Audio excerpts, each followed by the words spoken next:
Hello મિત્રો, કેમ છો? મજામાં છો? અને હું પણ મજામાં છું. તો આજે અમારા રસોડી એક રેસીપી લઈને આવી ગયા છે. આજે આપણે બનાવશું ચણાના લોટના પુડલા મેથીવાળા. તો એની માટે આપણે ચણાનો લોટ જોશે, પછી આદુ મરચાં અને લસણની પેસ્ટ જોશે, મીઠું જોશે, પછી આ મેથી ધોઈને કોરી કરી લીધેલી છે ને સુધારી લીધી છે, પછી ધાણા ભાજી, જીરું, અજમા, ચીલી ફ્લેક્સ, તલ ને લસણ ને લીલી ડુંગળી ને સોડા ખાંડ ને પાણી ને લીંબુ. તો આપણે પહેલાં આ બધું મિક્સ કરી દઈશું. પહેલાં લઈશું મેથી, પછી લીલી ડુંગળી ને લીલું લસણ. અત્યારે શું છે, શિયાળાની સિઝન છે ને, લીલી ડુંગળી, લીલું લસણ ને બધું એકદમ ફ્રેશ આવતું હોય એટલે. આ છે ધાણા લીલા, 2 થી 3 ચમચી.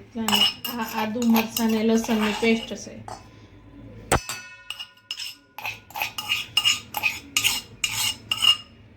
નાખી દઈશું સફેદ તલ, પછી આ છે અજમા ને જીરું, બેયને હાથમાં લઈને થોડુંક મસળી નાખવાનું, એટલે એની સુગંધ પણ મસ્ત આવે છે અને ટેસ્ટ પણ સારો આવે છે. આમાં મેન તો અજમા હોય ને એટલે બહુ સરસ લાગે છે. આ ચીલી ફ્લેક્સ છે 1 ચમચી જેટલા,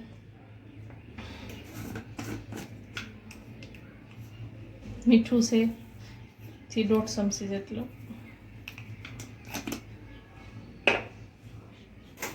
ને હળદર, સપટી હળદર, બહુ નથી નાખવાની જાજી, 1 ચપટી હિંગ, થોડુંક એવું લાલ મરચું, આપણે ચીલી ફ્લેક્સ નાખ્યું છે, લીલું મરચું નાખ્યું છે એટલે થોડું. પછી આપણે એની અંદર લીંબુ નીસવાનું, 1 લીંબુ, એટલે શું છે, ખાટો મીઠો સ્વાદ આવે ને તો મસ્ત લાગે. તમે દહીં પણ નાખી શકો છો, મેં લીંબુ નાખ્યું છે.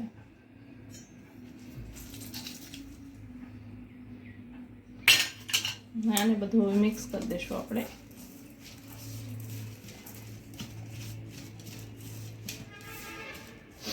ને એની અંદર હવે આપણે ચણાનો લોટ છે. તમારા ઘરમાં જેટલા વ્યક્તિ હોય એ પ્રમાણમાં તમે બનાવો. આ સવારના નાસ્તામાં પણ સરસ લાગે છે ને રાતે જમવામાં પણ સારું લાગે છે.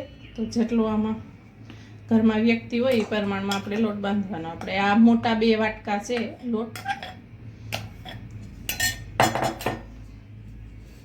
આપણે નાખતા જઈશું ને હલાવતા જઈશું. રાતના જમવામાં પણ સારું લાગે છે આ, ને સવારે ગરમ ગરમ નાસ્તામાં આ બનાવો ને તો પણ સારું રહે. ક્યારે મેથી ભરપૂર આવે છે માર્કેટમાં, તો મેથીનો યુઝ કરી લેવાનો. હજી આપણે આગળ જતા પાલકના પણ બનાવશું. ક્યારે આપણે મેથીના બનાવ્યા, પછી પાલકના એ બનાવશું. હવે થોડું થોડું કરીને પાણી નાખતા જશું.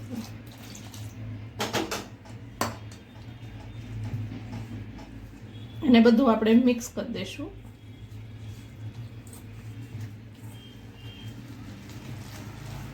બહુ ઢીલું નહીં, બહુ જાડું નહીં એવું રાખવાનું આપણે, નકર આપણા પુડલા બનશે નહીં.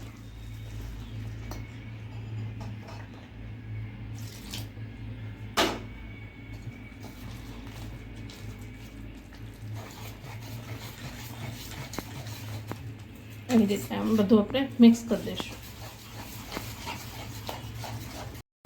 આપણે બેટર આવું રાખવાનું છે, જો ચમચામાંથી પડે ને.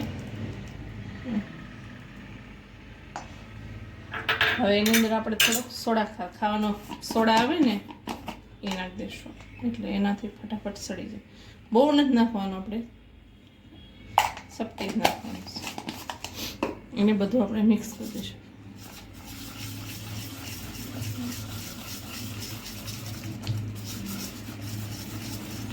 આવી રીતે બધું હલાવી નાખવાનું છે.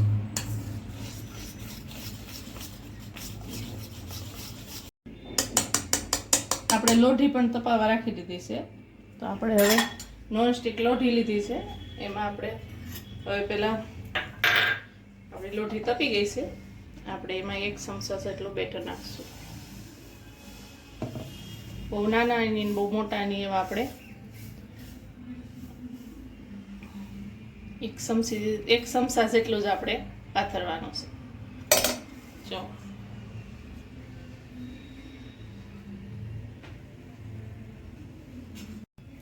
આપણું બેટર પણ સરસ બન્યું. જો અંદર બબલ્સ થાય છે, જો જાળીદાર.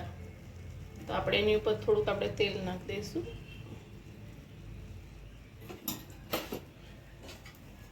ક્યારે મેથી બહુ આવે છે તો તમે તમારી ઘરે એકવાર ટ્રાય કરજો અને પછી કમેન્ટમાં કહેજો કેવા લાગ્યા તમને એમ. આપણે એને ધીમા ગેસે જ થવા દઈશું. બહુ ફૂલ નહીં કરવાનો, ધીમો જ રાખવાનો.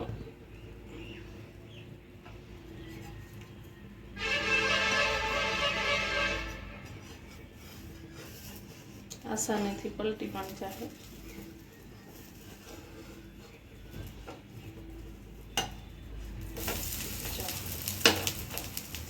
મસ્ત. હવે ઉપરથી આપણે તેલ નાખી દઈશું. તમે બટરમાં પણ બનાવી શકો છો, તેલમાં, ઘીમાં, તમને જે પણ યુઝ કરવું હોય યુઝ કરી શકો છો. હવે આપણે આ બાજુ એને સડવા દઈશું. આપણે બીજી બાજુ પલટાવી રાખી. જો કેવી મસ્ત ડિઝાઇન પડી છે. તૈયાર છે આપણા મેથીના થેપલા. તો આપણે આને પણ કાઢી લઈશું. આ તૈયાર થઈ ગયો છે આપણે મેથીના થેપલા. ને હવે બીજી વાર આપણે કેવી રીતે પાથરીએ એ પણ તમને બતાવું. જો તમને બીજી વાર બતાવું આવી રીતે આમ પાથરવાના. હાવ ઇઝી છે. જેને નહીં આવડતા હોય ને એને પણ આવડી જશે. એકદમ ઇઝી છે. આપણે એ થેપલું બને છે. આ પુડલા પણ પથરાઈ ગયા છે ને આ આપણો પુડલા બે તૈયાર થઈ ગયા છે. તો એને સવારના નાસ્તામાં આપણે બનાવી શકીએ. તો આપણે એને ગરમ ગરમ ચા, પુડલા, ગ્રીન ચટણી, ટમેટો સોસ ને રાયતા મરચાં સાથે સર્વ કરીશું. જો તમને મારી રેસીપી સારી લાગી હોય તો લાઈક કરો, શેર કરો, સબસ્ક્રાઈબ કરો. ભલે મિત્રો, બાય.